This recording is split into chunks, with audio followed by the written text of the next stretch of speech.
하나님의 말씀은 고린도전서 4장 9절에서 13절까지 말씀 보도록 하겠습니다. 고린도전서 4장 9절에서 13절까지의 말씀입니다. 우리 5절의 말씀이고요. 우리 한 목소리로 같이 합독하도록 하겠습니다. 고린도전서 4장 9절에서 13절까지 말씀입니다. 시작. 내가 생각하건대 하나님이 사도인 우리를 죽이기로 작정된 자와 같이 우리는 세계 곧 천사와 사람에게 구경거리가 되었노라. 우리는 그리스도 때문에 어리석으나 너희는 그리스도 안에서 지혜롭고 우리는 약하나 너희는 강하고 너희는 존귀하나 우리는 비천하여 바로 이 시각까지 우리가 줄이고 목마르며 헐벗고 매맞으며 정처가 없고 또 수고하여 친히 손으로 일을 하며 모욕을 당한 즉 축복하고 박해를 받은 즉 참고 비방을 받은 즉 권면하니 우리가 지금까지 세상의 더러운 것과 만물의 찌꺼기 같이 되었도다. 아멘. 오늘 말씀의 제목은 끄트머리에 있는 폐잔병이라는 제목으로 은혜를 나누기를 원합니다. 옆 사람과 인사하겠습니다. 귀하십니다. 피곤하신데 수요예배 와주셔서 감사를 드립니다. 우리가 하나님의 말씀을 들을 때는 그 말씀이 구약이든 신약이든 우리에게 들려지는 것은 현재의 이야기로 들려집니다. 아브라함의 이야기든 바울의 이야기든 그 말씀은 지금 나에게 들려지는 말씀으로 우리를 찾아온다는 말이에요.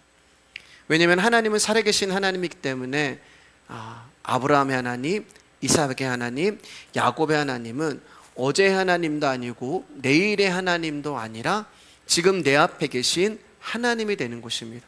그래서 말씀은 항상 현재 지금의 이야기로 나에게 들려지는 것이고 하나님의 말씀은 하나님과 나의 이야기가 되는 거예요.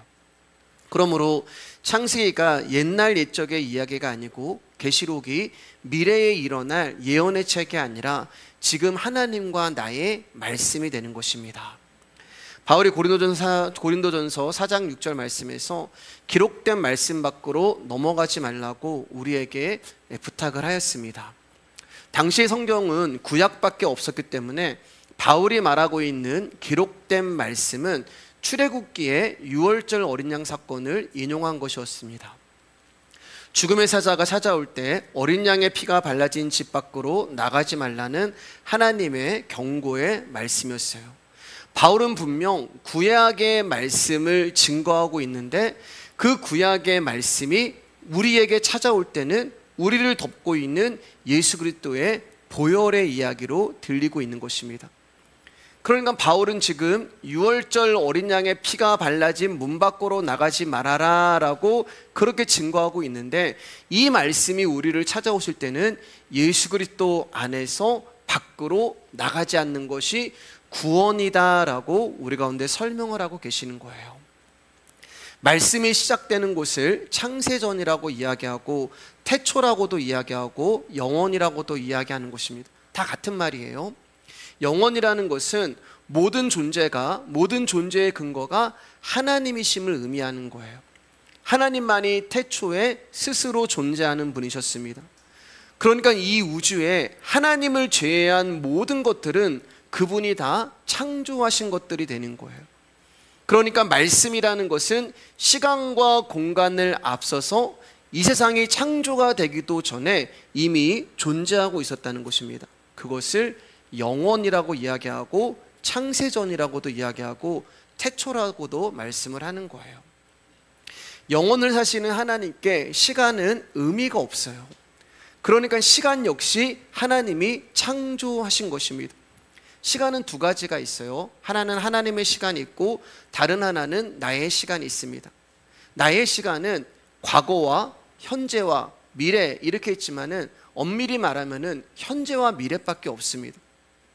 그러나 하나님의 시간은 과거와 현재와 미래 그리고 시간밖에 영원을 살고 계시는 거예요.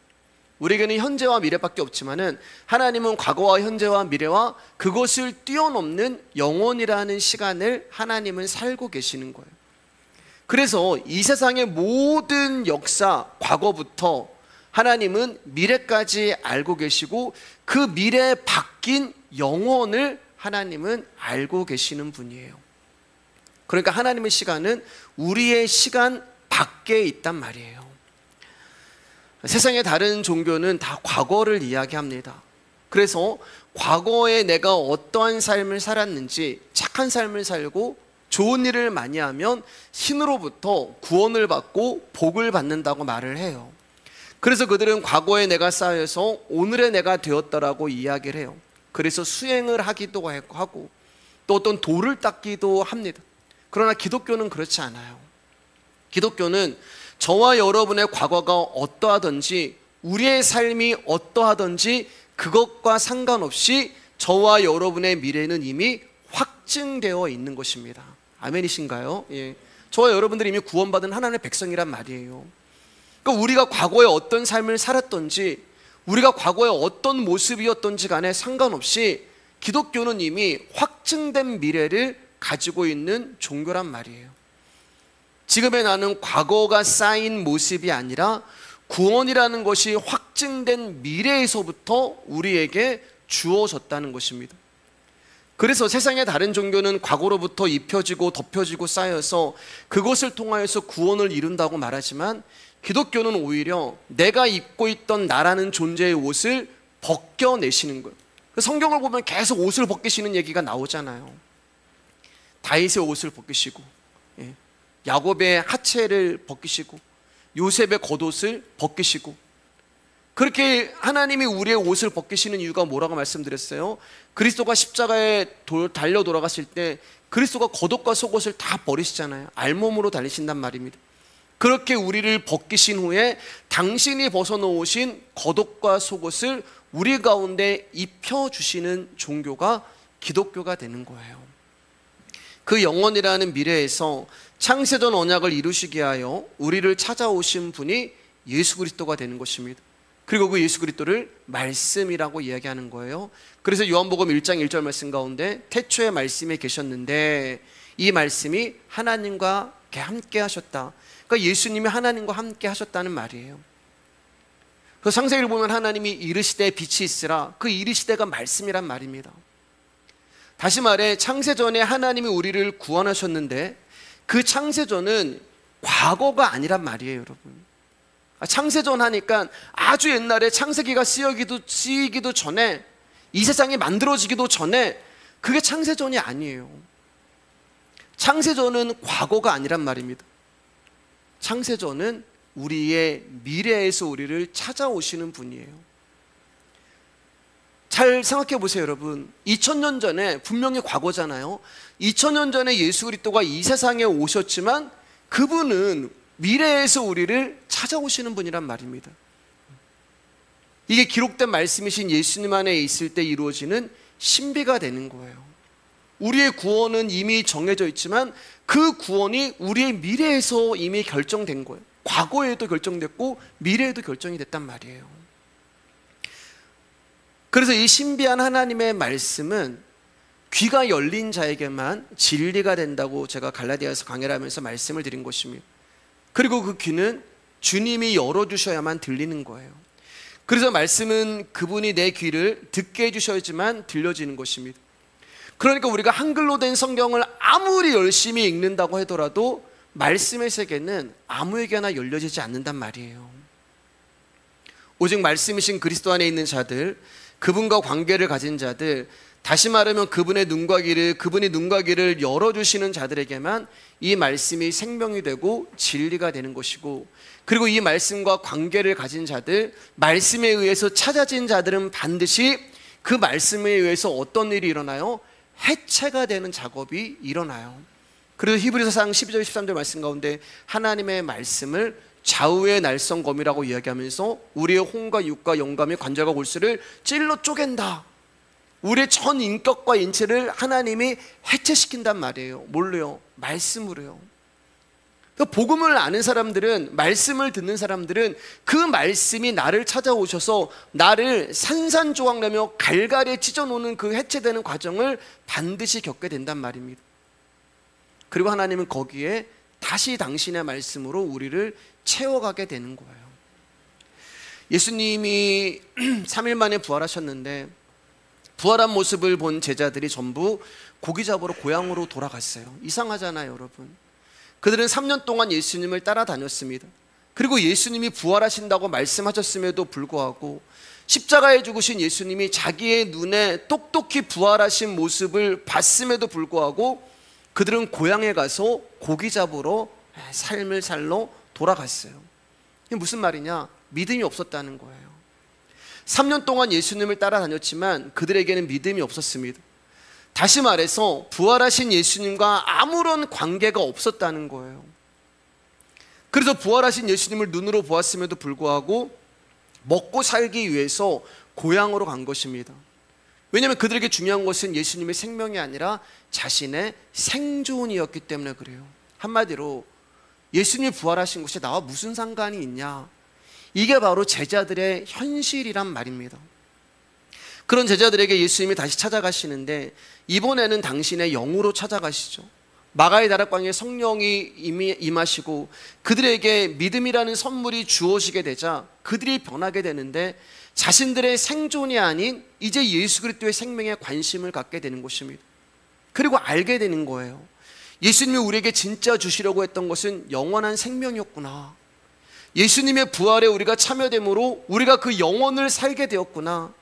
이게 하나님이 창세전에 우리 가운데 약속한 언약의 내용이었구나라는 것을 알게 되는 거예요. 자, 알게 되니까 무슨 일이 일어나요? 불안함이 사라지는 거예요. 하나님의 언약과 하나님의 약속을 알게 되니까 두려움이 없어지게 되는 것입니다. 그럼 불안함과 두려움은 뭘 말하는 거예요? 내일에 대한 것을 말하는 거예요. 내가 내일 어떻게 될지 모르니까 불안함이 있고 내 미래가 어떻게 될지 모르니까 두려움이 있는 것인데, 하나님의 영을 통하여서 나의 미래가 어떻게 될 것인가를 제자들이 알게 되니까 전부 제자들이 예수님이 가신 그 십자가의 길을 걸어갔단 말이에요. 제자들은 자신들을 찾아오신 성령 안에서 자신들의 미래를 봤던 거예요. 바울이 사람들의 판단으로부터 자유할 수 있었던 것은 그리스도 아니라고 하는 묵시의 세계에서 끝을 봤기 때문에 그렇습니다.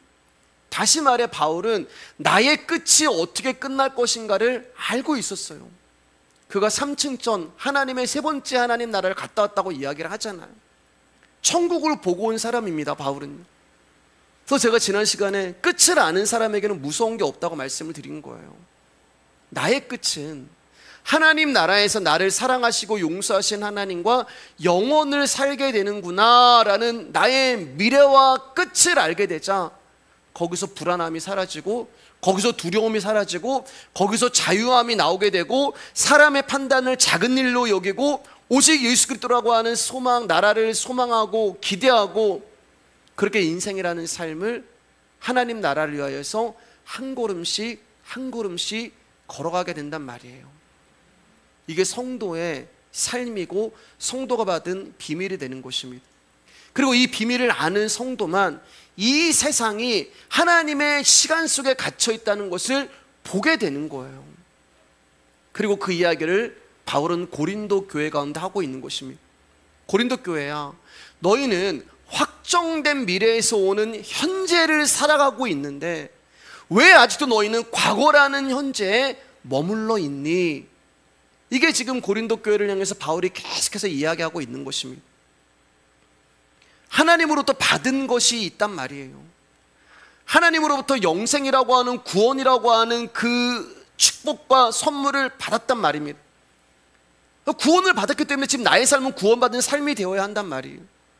근데 고린도 교회는 하나님의 구원을 등한시하고 내가 쟁취하고 소유한 것으로 스스로 나를 만들어내려고 하는 것을 증명하고 있었단 말입니다. 고린도전서 4장 7절입니다. 시작. 누가 너를 남달리 구별하였느냐? 내게 있는 것 중에 받지 아니한 것이 무엇이냐? 내가 받았은즉 어찌하여 받지 아니한 것 같이 자랑하느냐? 확정된 미래를 모르는 사람들은 끝을 알 수 없기 때문에 현재라는 과거를 살아가게 되고 모든 결과물이 내 손에 있어야만 안심이 되고 만족을 하게 됩니다.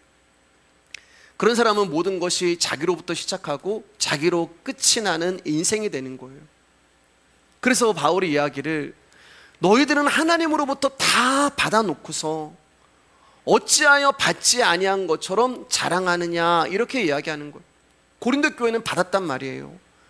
영원한 미래를 받았고 확정된 미래를 받았고 또 미래로부터 오는 영원이라는 시간을 복음으로 인하여 살아가고 있음에도 불구하고 여전히 그들은 과거에 속한 사람처럼 신앙생활을 하고 있었단 말입니다.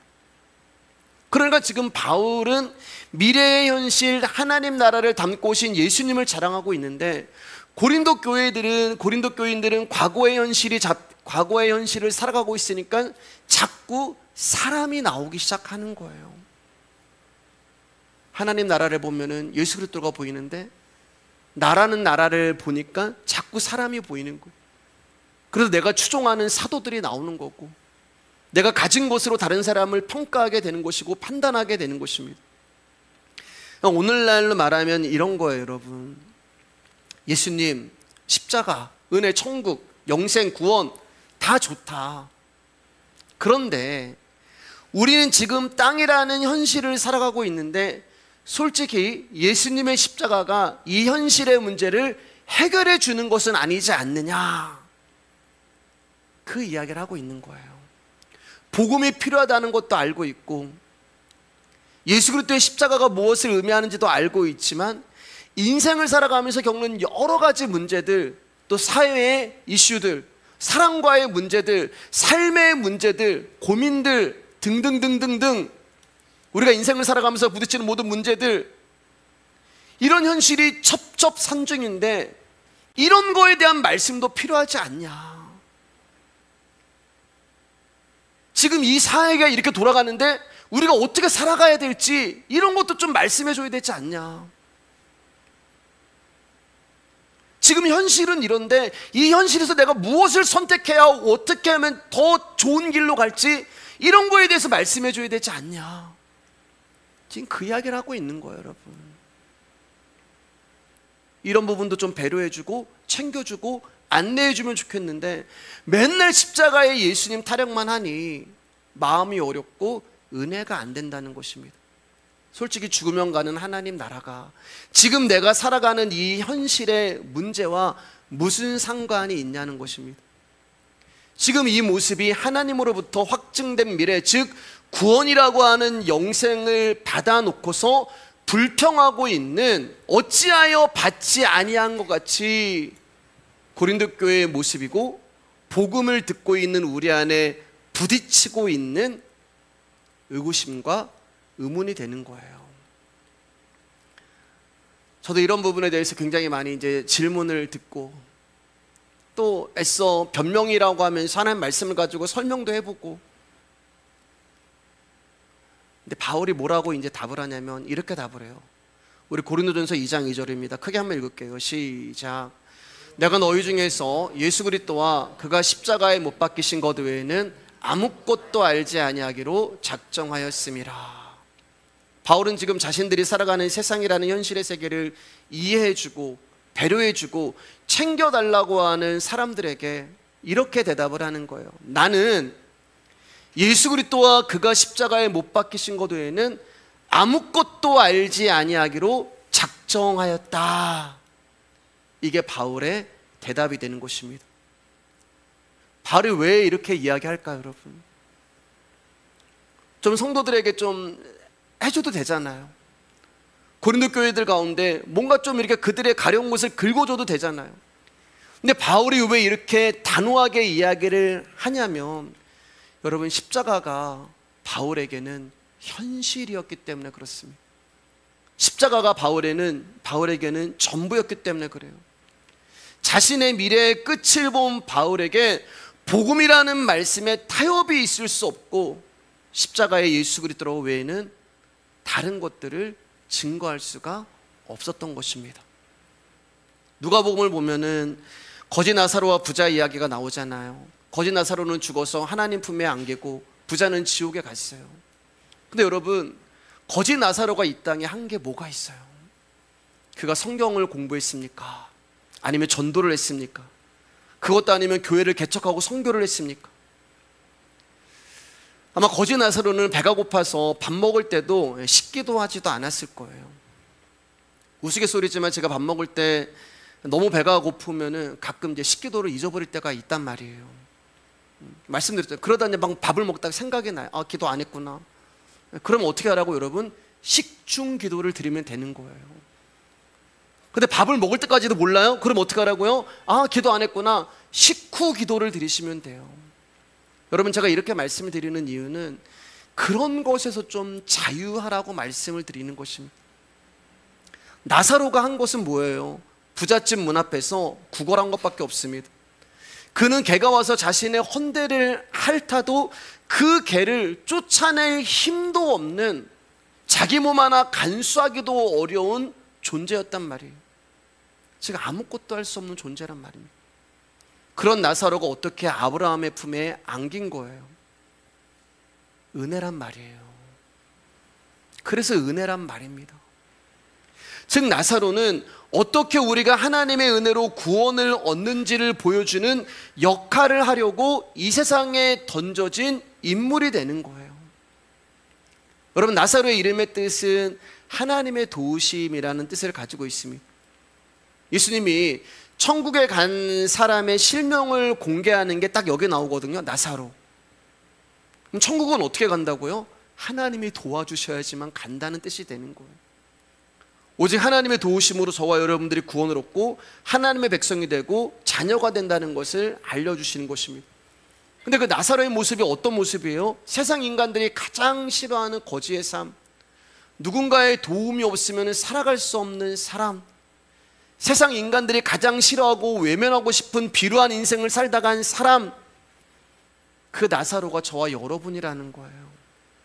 그 나사로를 통하여서 하나님은 우리가 있어야 할 자리가 어디인가를 다시 조명해 주고 계시는 것입니다. 그 자리가 어디예요? 세상이 외면하고 싫어하는 저주의 십자가란 말입니다. 그 끄트머리 십자가가 바로 저와 여러분이 있어야 할 자리라는 것입니다. 설교 한번 잘못했다가 돌에 맞아 죽은 사람이 있어요. 스데반 집사잖아요. 스데반은 설교 한 편 하고 돌에 맞아 죽었습니다. 세상은 스데반 집사를 마땅히 죽어야 할 죄인으로 취급을 했습니다. 스데반 집사는 세상에 의해서 죽은 거예요. 그런데 성경은 스데반 집사가 죽은 이유를 뭐라고 이야기하냐면은 하나님의 비밀을 받은 자였기 때문이라고 이야기합니다. 스데반은 하나님의 비밀을 받은 자였어요. 그러니까 그가 왜 죽었냐? 하나님의 비밀을 세상에 증거하다가 세상이 던지는 돌에 맞아 죽은 거예요. 또 한 명의 아벨이 되는 것입니다. 근데 스데반이 죽을 때 성경은 말하기를 그의 얼굴이 천사같이 빛났다라고 이야기를 합니다. 아니, 어떻게 돌에 맞아서 피가 철철 흐르는 얼굴이 천사처럼 빛이 난다고 말을 할 수가 있어요? 누가 보시는 거예요? 하나님이 보시는 거예요. 하나님 눈에는 피가 철철 나는 그 얼굴이 빛이 나는 천사처럼 보이는 것입니다. 이게 세상이 알 수 없는 비밀이란 말이에요. 하나님과 성도와의 관계, 하나님과 성도와의 비밀, 스데반에 있는 하나님의 비밀이 돌을 던지는 세상 인간들의 판단이 틀렸음을 보여주고 있는 것이 스데반의 빛나는 얼굴이란 말이에요.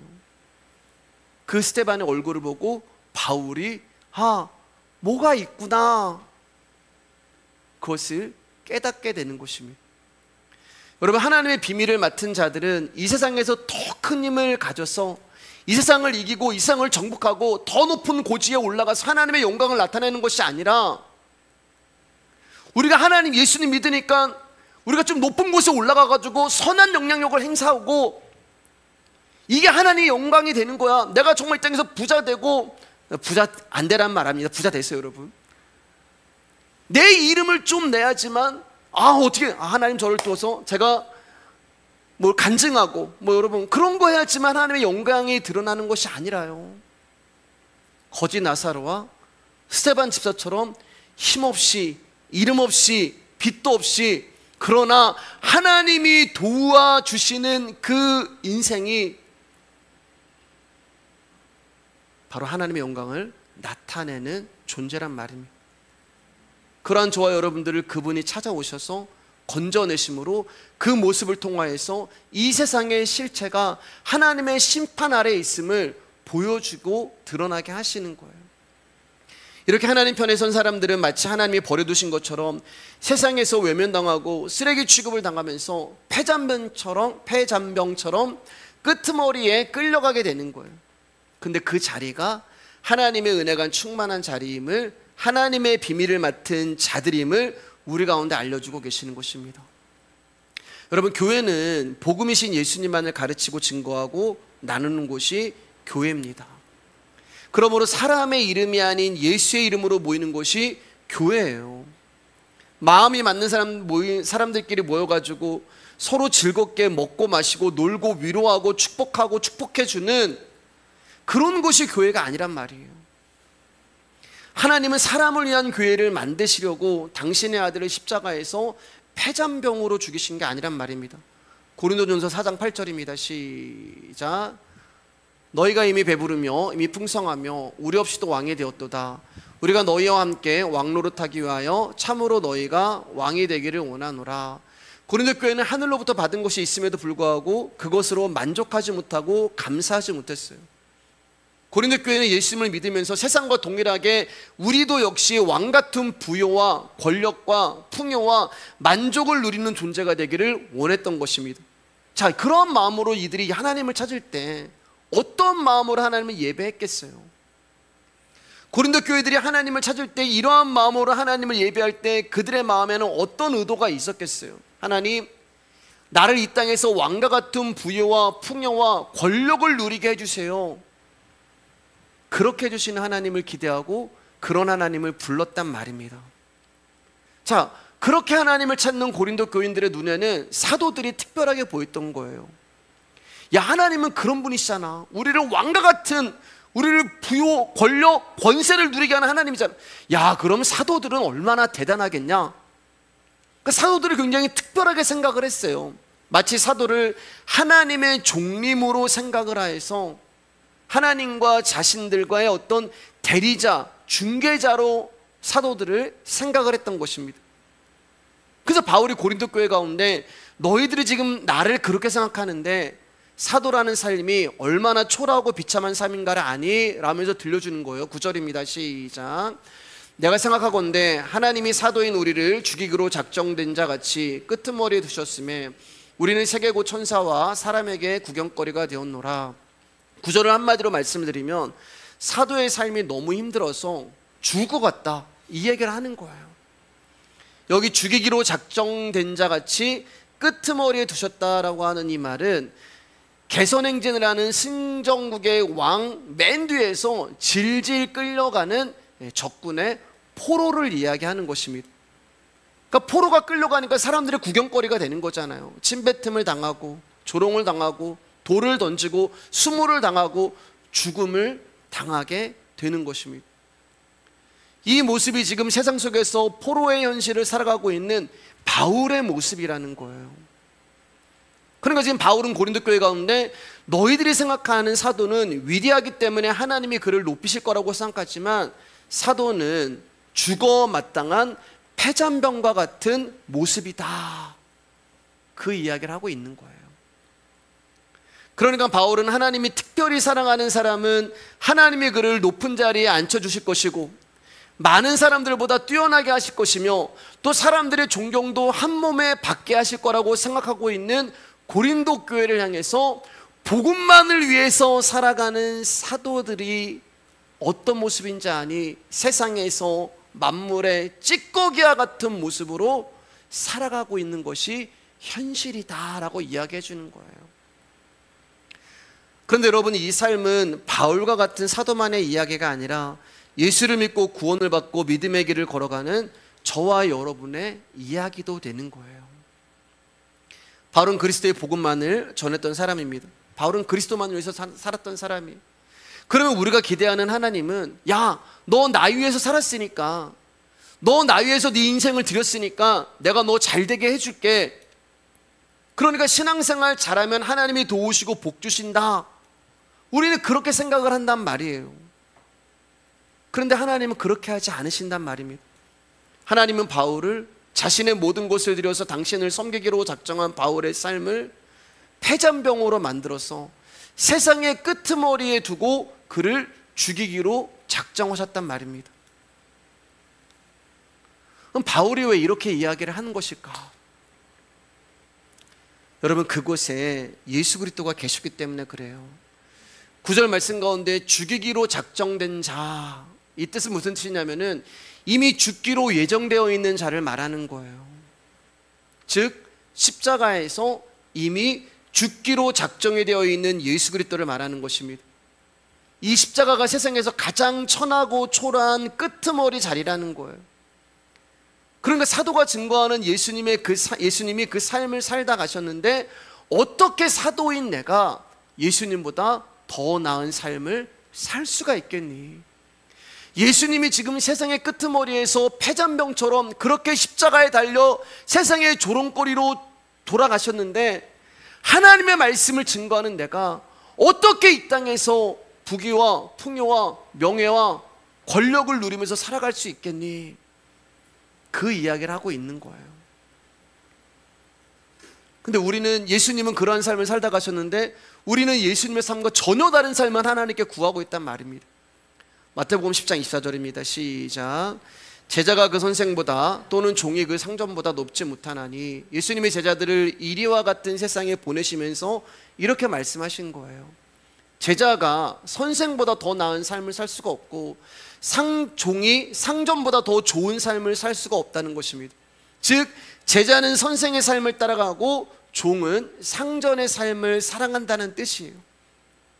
하나님의 아들이 온 우주의 왕이 이 세상에 오셨을 때 이리와 같은 세상은 예수님을 잡아먹었습니다. 그분을 갈기갈기 찢기고 난도질하고 죽였어요. 그것이 진리를 대하는 죄악된 세상의 본성입니다. 세상의 진리를 선포하고 드러내면 죄인들은 그 말씀을 듣고 회개하고 돌이키는 것이 아니라 잡아먹어버린단 말이에요. 복음의 반문이 생기고 복음의 자기주장이 생기고, 즉 이리와 같은 세상은 말씀에 복종되고 진리와 하나 되는 것이 아니라 말씀을 찢고 난도질함으로 내가 말씀을 이겼다는 것을 보여주는 것이 이리와 같은 세상이에요. 이 세상이 그렇단 말이에요. 근데 이 세상에 예수님은 어린 양으로 왔어요. 어린 양에 무슨 힘이 있어요? 그래서 예수님은 잡아먹힐 수밖에 없는 거예요. 그러니까 죽으러 오신 분이 예수님이란 말입니다. 죽기로 작정된 자. 예수님이 그 삶을 살다 가셨는데 어떻게 제자들이 예수님의 삶을 뛰어넘을 수가 있겠어요? 그래서 예수님이 제자들을 이리와 같은 세상으로 보내시면서 이 말씀을 하고 계시는 거예요. 그리고 이 말씀 그대로 예수님의 제자들 역시 예수님이 가신 그 십자가의 길을 그대로 갔고, 바울 역시 사도로서 그 십자가의 삶을 살아간다고 고백하고 있는 것입니다. 근데 구절을 다시 보면은 십자가의 길을 가는 예수님이 천사와 사람들에게 구경거리가 되었다라고 이야기를 해요. 먼저 사람에게 예수님이 어떻게 구경거리가 됐을까? 마태복음 27장 40절입니다. 시작. 이르되 성전을 열고 사흘에 짓는 자여, 내가 만일 하나님의 아들이거든 자기를 구원하고 십자가에서 내려오라 하며, 사람들은 하나님의 아들이라며 사형수로 십자가에 못 박히는 죽음의 현장에서 하나님이 네가 아들이면 사람들을 구원할 수 있어야 한다고 생각을 했습니다. 왜냐하면 그들이 생각하는 하나님의 아들은 자신들의 육과 영혼을 구원해 주시는 분이었기 때문에 당연히 그런 일을 하셔야 된다고 생각을 했어요. 그러한 시각으로 지금 십자가에 달린 예수님을 구경하고 있는 것입니다. 그러나 예수님은 그들에게 하나님의 아들이 아니었어요. 그런 존재가 하나님의 아들이 되면은 안 되었습니다. 그래서 사람들 눈에는 나이 30밖에 안 된 젊은 청년이 발가벗겨져서 십자가라는 끄트머리에 못 박혀 죽어가는 폐잔병의 초라하고 비참한 모습으로 구경거리로 보여주고 있는 거예요. 지금 사람이 보는 구경거리예요, 십자가요. 그럼 천사가 보는 구경거리는 무엇인가? 제가 갈라디아서에서 이 부분을 이제 설명을 하면서 많은 지면을 할애해서 말씀을 드렸어요. 천사들에게 구경거리가 되었다는 말은 천사들도 생각할 수 없는 분으로 하나님의 아들이 이 땅에 오셨다는 말입니다. 즉 예수님은 세상이 생각할 수 없는 분으로 오셨고, 세상이 생각하지 못하는 길로 가셨고, 세상이 생각하지 못하는 방식으로 우리를 구원하셨다는 거예요. 베드로전서 1장 12절입니다. 시작. 이 섬긴 바가 자기를 위한 것이 아니오 너희를 위한 것임이 계시로 알게 되었으니, 이것은 하늘로부터 보내신 성령을 힘입어 복음을 전하는 자들로 이제 너희에게 알린 것이요 천사들도 살펴보기를 원하는 것이니라. 복음의 비밀을 천사들이 몰랐던 것은 하나님이 천사들 가운데 알려주시지 않았기 때문에 그래요. 그러니까 여러분, 하나님이 알려주시지 않으면 천사도 알지 못하는 것이 복음이란 말이에요. 그래서 천사들이 이 복음의 비밀을 너무 알고 싶어서 몸을 구부리고 살피고 있다. 이게 지금 구경하고 있다는 거예요. 뭘요? 예수님의 십자가를요.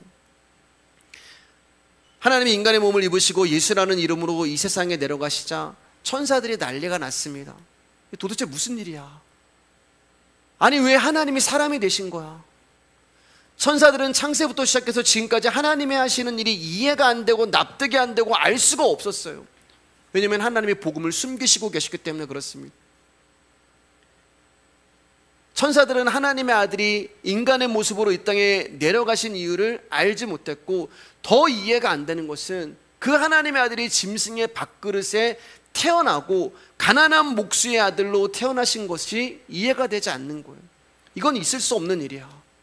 어떻게 하나님이 저런 모습으로 내려가고 어떻게 저런 모습으로 인간으로 살아갈 수가 있어? 8일 만에 할례를 받으시고 말을 배우시고 목수일을 하시고 글을 배우시고 배고프시고 무시당하시고 사람들에게 맞으시고 쫓겨다니시고 왜 저러시는 거야? 무엇 때문에 하나님이 저렇게 하시는 거야? 그리고 십자가에 예수님을 못 박아 죽입니다. 그리고 하나님의 아들은 그 십자가에서 어떤 능력도 권능도 사용하지 않는 거예요. 천사들은 기가 막혔을 거예요. 아니, 하나님이 지금 왜 저러는 거야? 이제는 천사들이 더 이상 예수님이 하시는 그 일에 대해서 아무 말도 하지 못하는 것입니다. 왜냐하면 자신들의 지혜로도 하나님이 하시는 일들을 헤아릴 수 없었기 때문에 그래요. 그래서 천사들이 해야 되는 것이 이제 보는 것밖에 없어요. 예수님이 십자가에 3일 만에 죽으셨고 다시 하늘로 올라가셨어요. 근데 또 내려가신다고 말씀하시는 거예요. 왜냐하면 이제 예수님은 육신을 가지신 하나님이 되셨단 말입니다. 육신을 입고 오셨기 때문에요. 그래서 예수님은 편재할 수도 없고 무소부재하실 수도 없었어요. 즉 육신으로는 이제 한계가 있었습니다. 그래서 예수님이 하나님의 영으로 다시 땅으로 내려가셨어요. 그분이 성령님이란 말이에요. 성부 하나님, 성자 예수님, 성령 하나님, 각각 다른 분이지만 서로 안에 연합과 일치로 존재하시는 한 분이란 말입니다. 그래서 성령 하나님 안에 예수님의 생명이 들어간 것입니다. 성령 하나님 안에 있는 예수의 생명이 교회라는 저와 여러분에게 찾아오셨고 교회를 탄생시키시고 교회를 살리셨습니다. 그리고 예수의 영이 찾아간 교회라는 사람들이 변하기 시작합니다.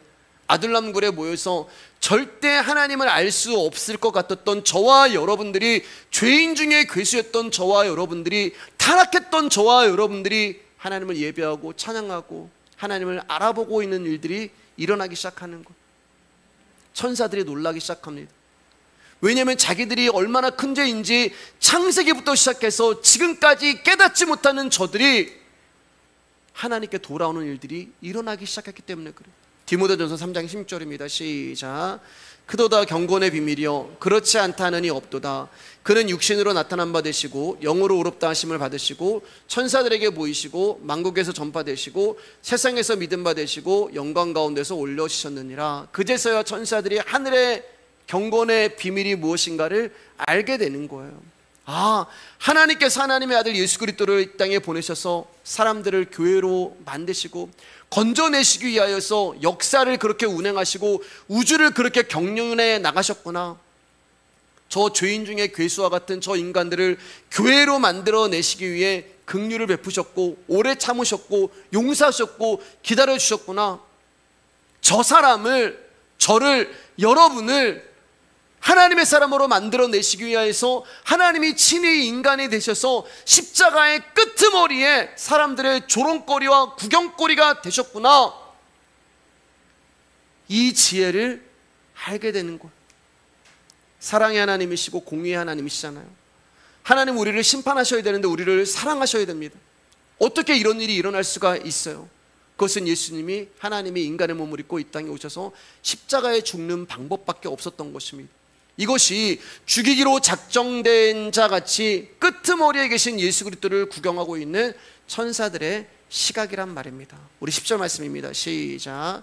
우리는 그리스도 때문에 어리석으나 너희는 그리스도 안에서 지혜롭고, 우리는 약하나 너희는 강하고, 너희는 존귀하나 우리는 비천하여. 그래서 예수님의 십자가로 어떤 일이 일어난 거예요? 이 말에서는 이상해요. 우리는 그리스도 때문에 어리석으니 너희도 우리처럼 그리스도 때문에 어리석은 자가 되어야 된다, 이렇게 이야기를 해야 된단 말입니다. 근데 그렇게 말하지 않아요. 우리는 약하니 너희도 약한 자가 되고, 우리도 비천하니 너희도 비천한 자가 되어야 한다, 이렇게 말을 해야 되는데, 바울은 자신들이 가는 길과는 전혀 반대의 길을 이야기하고 있는 것입니다. 하나 더 볼까요? 고린도후서 8장 9절입니다. 시작. 우리 주 예수 그리스도의 은혜를 너희가 알거니와 부요하신 이로써 너희를 위하여 가난하게 되심은 그의 가난함으로 말미암아 너희를 부요하게 하려 하심이라. 여기서도 반대의 이야기를 하고 있어요. 여러분, 부요하신 예수님이 가난하게 되신 것은 물질적인 얘기가 아닙니다. 우리를 부자 만들기 위해서 그분이 가난하게 되셨다, 이런 뜻이 아니에요. 예수님의 부요는 하늘의 영광 가운데 계신 것을 의미합니다. 따라서 하늘의 영광 가운데 계신 예수님이 이 세상에 죄인된 몸으로 오신 것이 가난하게 되신 것이고, 예수님이 가난하게 되셨기 때문에 저와 여러분들이 하늘의 백성이 된 부유한 상태가 되었다는 것을 말씀하고 계시는 거예요. 그러니까 10절의 내용은 사도가 그리스도 때문에 어리석은 자가 되고 약하고 비천한 자리로 가지 않았다면 고린도 교회가 지혜롭고 강하고 존귀한 성도의 삶에서 멀어졌을 거야 라는 것을 말씀하고 있는 것입니다.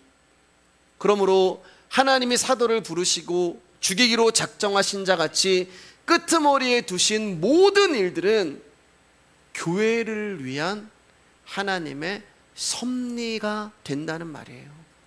11절 13절 읽고 이제 말씀 정리하도록 하겠습니다. 시작. 바로 이 시각까지 우리가 줄이고 목마르며 헐벗고 맨맞으며 정처가 없고 또 수고하여 친히 손으로 일을 하며 모욕을 당한 즉 축복하고 방해를 받은 즉 참고 비방을 받은 즉 권면하니 우리가 지금까지 세상의 더러운 것과 만물의 찌꺼기 같이 되었도다. 이게 사도의 삶이고 사도의 현실이란 말입니다. 그러나 분명한 것은 사람의 힘이나 의지로 가능한 것이 아니라 하나님이 사도로 하여금 이 길을 걸어가게 하시는 거예요. 자기 기쁨을 위해 살아가는 모든 사람이 추구하고 욕망하는 것을 소유하기 위한 반대의 길을 걸어가게 하시는 것입니다. 그래서 여러분, 우리는 예수님이 가신 길, 그리고 하나님이 가게 하신 사도의 길에서 우리가 가고 싶은 것을 꿈꾸고 기대하고 계획하고 소망하면 안 돼요. 우리는 하나님의 일을 하면 하나님이 복 주실 거야, 우리가 말씀을 전하고 복음을 알고 살아가면 하나님이 이걸 가지고 나에게 이 땅에서 잘 되게 해주실 거야, 그 길이 아니라는 것입니다. 여러분, 복음은 우리가 꿈꾸고 기대하는 현실을 무너뜨립니다. 그리고 이미 약속되어 있는 하나님이 이루실 확증된 하나님 나라라는 현실을 우리 가운데 보여주시는 거예요. 나의 현실을 무너뜨리시고 그 자리에 하나님이 이루실 참되고 영원한 현실에 눈을 뜨게 하시는 것입니다. 그렇게 우리는 사도를 통해서 세상에 보이는 모든 것이 헛되고 헛된 것임을 알게 되는 것입니다. 사도가 간 길이 실패의 길이지만 실패가 아님을 알게 되면서 우리가 살아가고 있는 믿음의 현실의 길이 결코 두려운 길이 아니라 불안한 길이 아니라 하나님이 함께 하시는 평안한 길이라는 것을 깨닫게 하시는 거예요. 이제 말씀 마치겠습니다. 여러분, 이 세상에 태어나고 싶어서 태어난 사람 한 명도 없어요. 태어나 보니 세상이고 태어나 보니 인생이라는 것입니다. 즉 우리가 세상을 택한 것이 아니라는 거예요. 우리는 이 세상에 우리의 의지와 상관없이 던져진 거예요. 근데 여러분, 우리가 이 죄 있는 육신으로 세상을 살아가야 되는 이유가 있습니다. 제가 말씀드렸잖아요. 에베소서 강의하면서 창세전에 하나님이 우리를 거룩하고 흠 없이 만든 이유는 우리를 하나님의 백성으로 만들어 내시기 위함이랬잖아요. 그러면 창세전에서 그냥 하나님 나라로 우리를 집어넣으시면 돼요. 인생이라고 하는 이 삶을 우리 가운데 허락하지 않으시고, 야, 내가 너 선택했어, 내가 너 거룩하고 흠없는 나의 백성으로 만들고, 그냥 여기서 하나님 나라로 집어넣으시면 되는데 왜 그 중간에 70여 80이라고 하는 인생을 우리 가운데 허락하셨냔 말이에요. 그냥 인생 덮어두고 이렇게 그냥 하나님 나라 천국 보내면 되는데, 여러분, 우리가 죄를 가진 육신으로 이 세상을 살아가야 되는 이유는 하나님이 맡기신 비밀, 우리의 주가 되신 예수 그리스도가 어떤 분이고 그분이 어떤 일을 하셨고 그분이 왜 십자가에 죽으셔야만 했고 그분의 인간의 몸을 입고 이 땅에 오셨는지 그거 배우고 오라고 우리를 이 땅 가운데 태어나게 하신 것입니다. 그분 배우고 오라고 여러분, 저와 여러분들 이 땅 가운데 태어나게 하신 거예요. 왜요? 그거 없으면 내가 뭔가 잘나서 하나님 나라 들어간 줄 안단 말이에요.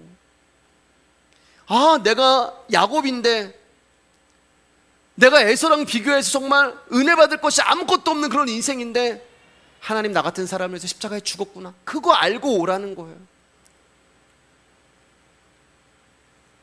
내가 성경에 나타나는 저주받은 그런 존재인데 내가 뭐가 이쁘다고 예수님이 나를 위해서 십자가에 죽으셨어? 그거 배우고 오라고 우리를 인생 가운데 던져 놓으신 것입니다. 이 세상에서 대단한 실적과 업적이 없어도 괜찮습니다. 하나님은 그런 것에 관심이 없어요. 하나님은 우리의 어떠함도 보지 않습니다. 우리가 쌓아놓은 공로에 관심이 없어요. 왜냐하면 우리의 공적이라는 것이 하나님의 심판의 불 앞에서 다 없어질 것들이기 때문에 그렇습니다. 하나님의 일은 하나님이 하십니다. 시작도 완성도 하나님이 하십니다. 그 하나님 배우고 오라고, 그 하나님 알고 오라고. 제발 좀, 너희가 은혜 받을 자격이 없는 놈들인데 어떻게 너희들 가운데 은혜가 주어졌는지 그거 깨닫고 오라고 여러분, 우리를 이 땅 가운데 던져 놓으신 거예요. 구원받을 자격 하나 없는 먼지와 같은 티끌이 우리의 모습인데 이런 우리를 선택하고 부르신 그 은혜를 알라고 70이요 80이라고 하는 인생을 허락하신 것입니다. 여러분, 솔직히 이 은혜를 알아야지만 우리가 하나님 나라 가서 하나님께 감사할 거 아니에요. 우리가 하나님 나라 가면은 하나님만을 찬양하고 하나님만을 높이잖아요. 믿음과 소망과 사랑은 끝까지 갈 것인데 그 중에 제일은 사랑이라, 사랑만 남는 거예요. 믿음도 없어지고 소망도 사라져요. 왜요? 믿음이라는 것이 뭐라고 말씀드렸어요? 믿음이라는 것은 하나님 나라 들어가기 위해서, 하나님 만나기 위해서 필요한 게 믿음이에요. 소망이라는 것도 하나님 나라 들어가기 위해서 그 나라를 소망하는 게 소망이에요. 하나님 나라 들어갔어요. 믿음은 필요 없어요. 더 이상요. 소망도 필요가 없어요. 하나님 나라에서 믿음도 이제 필요가 없고 소망도 필요 없어요. 그럼 뭐만 남아요? 사랑만 남는 거예요. 그분을 향한 사랑.